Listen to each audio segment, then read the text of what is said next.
In a moment steeped in quiet elegance and profound familial warmth, Queen Margrethe II of Denmark and her younger sister Princess Benedikte stood side by side once more, turning an ordinary day into a powerful symbol of tradition, affection, and enduring sisterhood. Welcome everyone to Royal Secrets.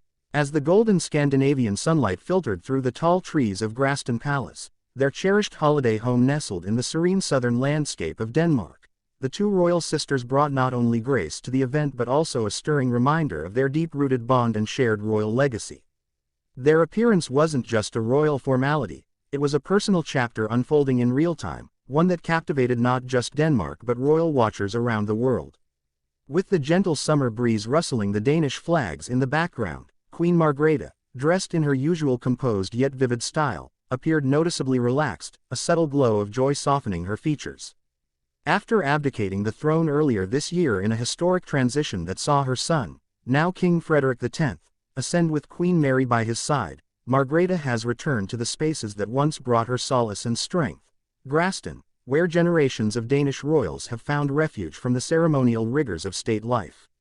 It is here, in this oasis away from public scrutiny, that she met Princess Benedikte, her constant companion through decades of public duty and personal growth. As they walked arm in arm through the sunlit palace gardens, their chemistry was unmistakable. Each smile shared between them, each gentle glance, was a statement louder than words.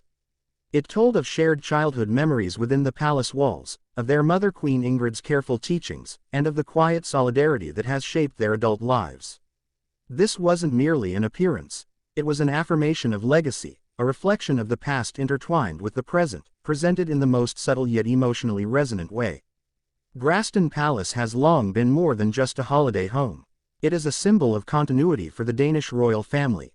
The tradition of gathering there each summer is not just about rest, it's about reaffirming family ties, cementing dynastic roots, and honoring the simplicity that the royal women of Denmark have always balanced so delicately with their public roles.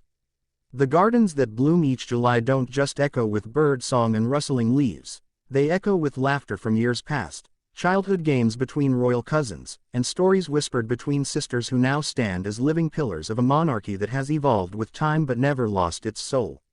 The Queen's appearance alongside Princess Benedikte also held weight beyond emotion. It was a quiet yet potent statement of unity during a time of generational transition. With King Frederik and Queen Mary now at the forefront of royal duties, the sight of Queen Margrethe returning to the place she loved with her beloved sister at her side was both grounding and uplifting. It reassured the Danish public and royal supporters worldwide that the monarchy, though shifting, is anchored in an unshakable foundation of tradition, respect, and personal strength. Observers noted the subtle details, the way Queen Margrethe leaned slightly toward Benedict when speaking, the familiar way Benedict adjusted Margrethe's shawl against the light wind. These weren't rehearsed moments for the camera. They were raw, genuine glimpses into the lives of two women who have shared everything, from the pressures of royal birth to the joys of family, from the trials of public expectation to the solace of private understanding. The sisters were dressed impeccably, of course, but there was a simplicity in their styling that suggested this wasn't about showmanship. It was about presence, about being there, about showing up for each other, and for the legacy they hold dear. As the event unfolded, local residents and royal watchers who had quietly gathered outside the palace gates felt the weight of the moment.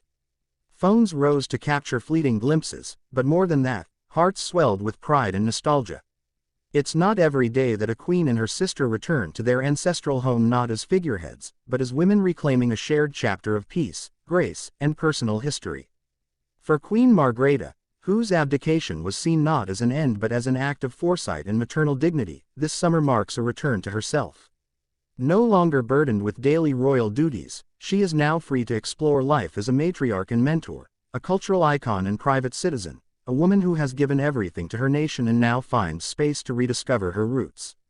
And for Princess Benedikte, often the steady yet quiet support of the Danish and German royal houses, this reunion offered a visible confirmation of her indispensable role, not just as a princess, but as the Queen's sister, confidant, and friend. This rare public appearance at Graston Palace has quickly become the emotional centerpiece of the royal summer. Photographs from the event are now being widely circulated, showing the sisters with beaming smiles, clasped hands, and hearts seemingly lighter than they've been in years. For many Danes, This moment represents the best of what the monarchy can be: human, relatable, and anchored in values that transcend politics and ceremony. It is these moments, unfiltered, emotionally authentic, deeply rooted in shared memory, that give monarchies their quiet strength. While crowns may pass from head to head, and governments shift with the tide of elections, these glimpses into true human connection among royals remind people why they still care. Why it still matters. Why stories of queens and princesses walking arm in arm in summer gardens continue to stir hearts and headlines alike. This summer reunion of Queen Margrethe and Princess Benedikte was not staged for headlines, nor choreographed for official calendars.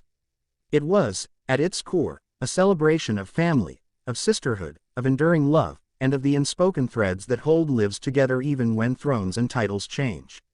As the two women retreated back into the palace after their garden walk, leaving behind a garden still humming with warmth and memory, one could sense that this was not an end. It was a renewal. So now, as we look upon the photos and videos capturing this moment in royal history, we're not just seeing two women in elegant coats under the Danish sun. We're seeing history being remembered and relived. We're witnessing the living fabric of the monarchy being sewn tighter by threads of affection, loyalty, and unwavering sisterly love. As the palace doors gently closed behind Queen Margrethe and Princess Benedikte, the aura of their presence lingered like a soft summer echo across the Graston Gardens. For those who witnessed the moment, whether in person or through the lens of the world's media, it felt like being part of something timeless. Not merely a royal walkabout, but a tender page from a living fairy tale. The Danish monarchy, so often praised for its humility and closeness to the people, revealed once again why it remains one of the most beloved royal institutions in Europe. Inside the palace, one could imagine the sisters continuing their day in quieter reflection. Perhaps enjoying tea in the sunroom where they once played as girls, or reminiscing about their mother, Queen Ingrid, whose spirit still seems to fill every corner of Graston with grace. It's in these private spaces, away from the flashes of cameras and the echo of state affairs, that royal identity takes on its truest, most meaningful shape. Here, they are not just figures of state, but daughters, sisters, women shaped by duty but deeply rooted in humanity. Observers believe moments like this, unscripted, authentic, and emotionally rich, help preserve the soul of the monarchy. In an age where public figures are often scrutinized for every move, this gentle, organic interaction between Margrethe and Benedikte offered a refreshing break from spectacle.